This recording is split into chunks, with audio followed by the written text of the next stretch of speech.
Hello everyone, আশা করি তোমরা সকলে ভালো আছো, সুস্থ আছো।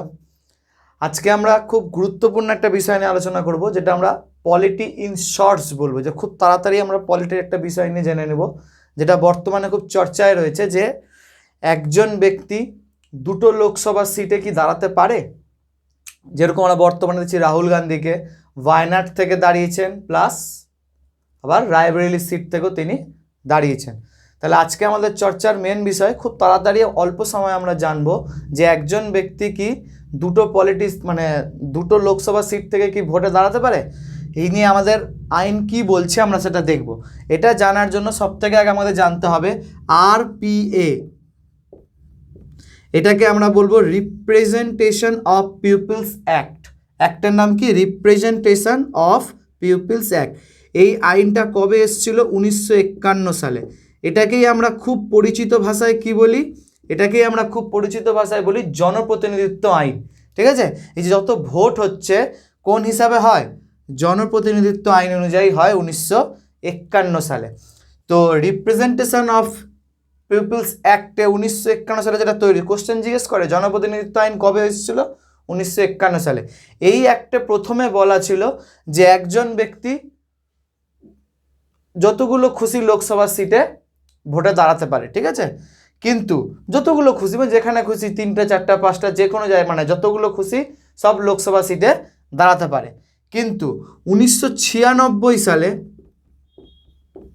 এর মধ্যে সংশোধন হয়। 1996 সালে রিপ্রেজেন্টেশন অফ পিপলস অ্যাক্টে সংশোধন হয়। সংশোধন হয়ে কি বলা হয়? বলা হয় সেকশন, মানে অ্যাক্টের ভিতরে বিভিন্ন সেকশন হয়। সেকশন 33 সাবক্লজ 7-এ পরিষ্কার বলে, সংশোধন করে সেকশন 33 সাবক্লজ কি 7-এ বলা হয় যে একজন ব্যক্তি দুটো জায়গা থেকেই সিটে দাঁড়াতে পারবে। একজন ব্যক্তি দুইটো লোকসভা সিট থেকে দাঁড়াতে, যেমন রাহুল গান্ধী দুটো সিট থেকে যেমন দাঁড়িয়েছে। কিন্তু সেকশন 70-এ কি বলা আছে?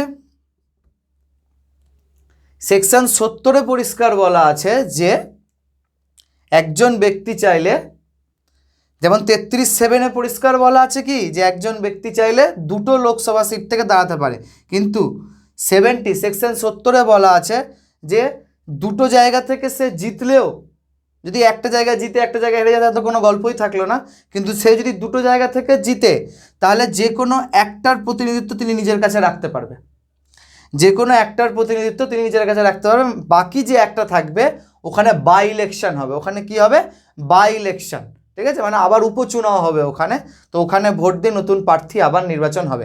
তো এই যে বাই ইলেকশনের কনসেপ্টের জন্য এখানে বিরোধ। যদি ধরে নাও 5 জন ব্যক্তি দাঁড়িয়ে যায় দুটো দুটো করে সিটে, তাহলে দুটো করে যদি জিতে যায় তাহলে কি হবে? বাকি জায়গাগুলোতে কি হবে? আবার বাই ইলেকশন করাতে হবে। তো সেই কারণে আমাদের পূর্ব চিফ ইলেকশন কমিশনার ছিলেন এন গোপালাস্বামী। খুব গুরুত্বপূর্ণ ব্যক্তি ছিল। তার টাইম পিরিয়ড ছিল 2006 থেকে 2009 অবধি। ঠিক আছে?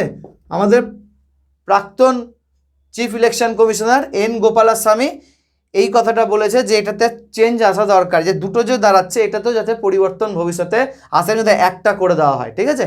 কেননা মেন বাধা কি হয়? মেন বাধা হয় বাই ইলেকশন। ঠিক আছে? লোকসভা সম্পর্কে যদি আমরা এক নজরে দেখে নিই, আর্টিকেল 81, আমাদের সংবিধানের আর্টিকেল 81 ভাগ 5 লোকসভার কথা বলে। ঠিক আছে? আর একটা গুরুত্বপূর্ণ জিনিস তোমরা যদি জেনে থাকো, যে খুব গুরুত্বপূর্ণ ব্যাপার, তুমি যদি লোকসভার সিটে, তুমি ভারতবর্ষের যে কোনো জায়গায় তুমি লোকসভার সিটে দাঁড়াতে পারো। তুমি ওই রাজ্যের যদি জনগণ, তুমি ওই রাজ্যের যদি মানুষ নাও হয়ে থাকো, তাও তুমি যে কোনো জায়গায় তুমি লোকসভার সিটে দাঁড়াতে পারো। যেরকম আমি তোমাকে যদি দেখাই, নরেন্দ্র মোদী নিজে কোথাকার বাসিন্দা? গুজরাটের, কিন্তু সে এমপি কোথা থেকে হয়েছে? বেনারস থেকে। আমি ওই জন্য কী বললাম, লোকসভা সিটে তুমি যে কোনো জায়গায় ভারতবর্ষের যে কোনো সিটে তুমি দাঁড়াতে পারো। কিন্তু 3টা জায়গা এরকম আছে যেখানে যদি তুমি লোকসভা সিটে দাঁড়াতে যাও তাহলে তোমাকে ওই রাজ্যের বাসিন্দা হতে হবে। সেই 3টা কি কি? আসাম, সিকিম আর লাক্ষাদ্বীপ। এই 3 জায়গার যদি তুমি কোনো লোকসভা সিট থেকে তুমি যদি দাঁড়াতে যাও তাহলে তোমাকে আসামের বাসিন্দা হতে হবে। যদি আসামের লোকসভা সিট থেকে দাঁড়াতে যাও তাহলে তোমাকে আসামের বাসিন্দা হতে হবে। যদি তুমি লাক্ষাদ্বীপ থেকে দাঁড়াতে যাও তোমাকে লাক্ষাদ্বীপের বাসিন্দা হতে হবে। আর বা তুমি যদি সিকিম থেকে দাঁড়াতে যাও তাহলে তোমাকে সিকিমের বাসিন্দা হতে হবে। এই 3টা রাজ্য ছাড়া ভারতবর্ষের তুমি যে কোনো রাজ্যতে তুমি ওই রাজ্যের বাসিন্দা না হওয়া সত্ত্বেও তুমি কি লোকসভা সিটে ওখানে দাঁড়াতে পারবা। কিন্তু রাজ্য বিধানসভার জন্য যদি আমরা দেখি, রাজ্য বিধানসভার ক্ষেত্রে তোমাকে ওই রাজ্যের বাসিন্দা হতে হবে, নাহলে তুমি দাঁড়াতে পারবা না। তাহলে আজকের মতো এতটুকুটাই বোঝা গেল যে একজন ব্যক্তি 2জন সিটে দাঁড়াতে পারে, কিন্তু সে হোল্ড কটা করতে পারবে, একটাই সিট হোল্ড করতে হবে, বাকি একটাতে কী হবে, তাহলে বাই ইলেকশন হবে। তো পলিটি ইন শর্টসে আজকের মতো এতটুকুটাই। Thank you.